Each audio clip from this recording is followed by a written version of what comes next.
Feuermann died in 1942. I think it was April. He's only 39 years old. 39 years old. Unbelievable. My grandmother was 27. Actually, there's a lot of ways to talk about his death.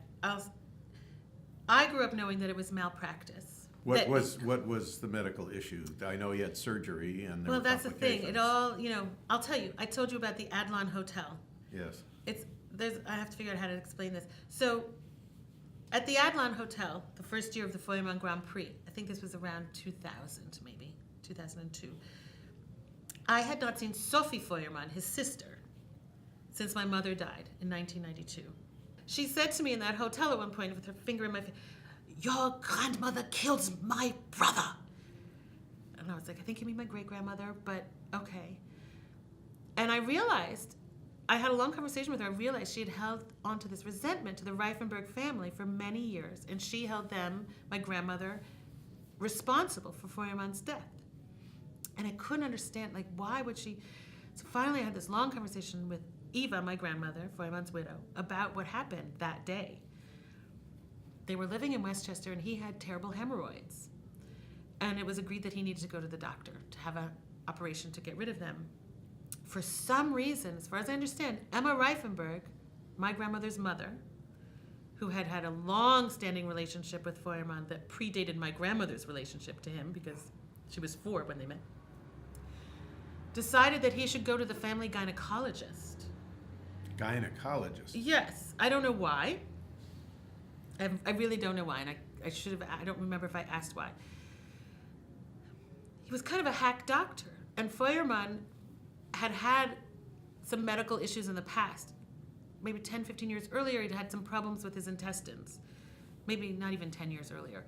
And he had an operation. My grandmother was in the room, or in the hospital when he had this operation. It was supposed to be something very basic, and his organs started to fail. And nobody could understand. And then my grandmother explained to them that he smoked 3 packs of cigarettes a day. And they injected him with nicotine. And his body came to life. It was apparently so dependent on this external substance. So, scroll ahead, when he was going to the family gynecologist to deal with his hemorrhoids, it was known that he was allergic to a certain anesthetic. And apparently this doctor injected him with this anesthetic that he was allergic to. And he was dead within a day or two.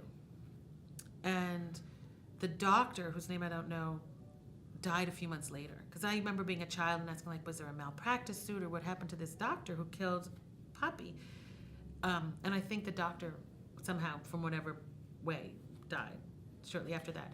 So I asked my grandmother, Eva, the widow of Feuermann, about that, and she said, her mother was very controlling and tended to control most things. And my grandmother at the time was actually sick in bed with thyroid disease. So she wasn't even aware that he was going to the doctor. Wow. She had no idea he wasn't well.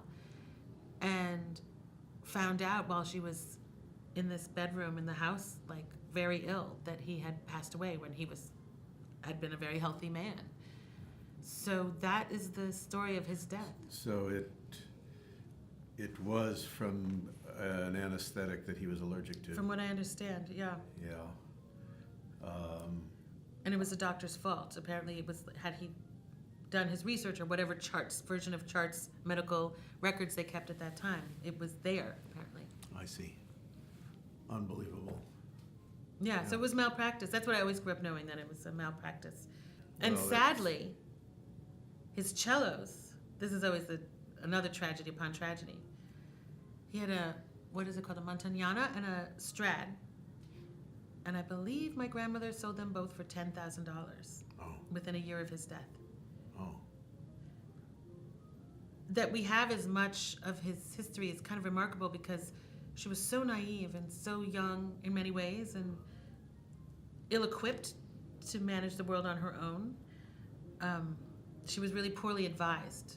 Imagine to be sick in bed and then get the news that your husband had just died on the table. Yeah, she was a widow at 28. 28 years old. Wow. With a 4-year-old child. Yeah.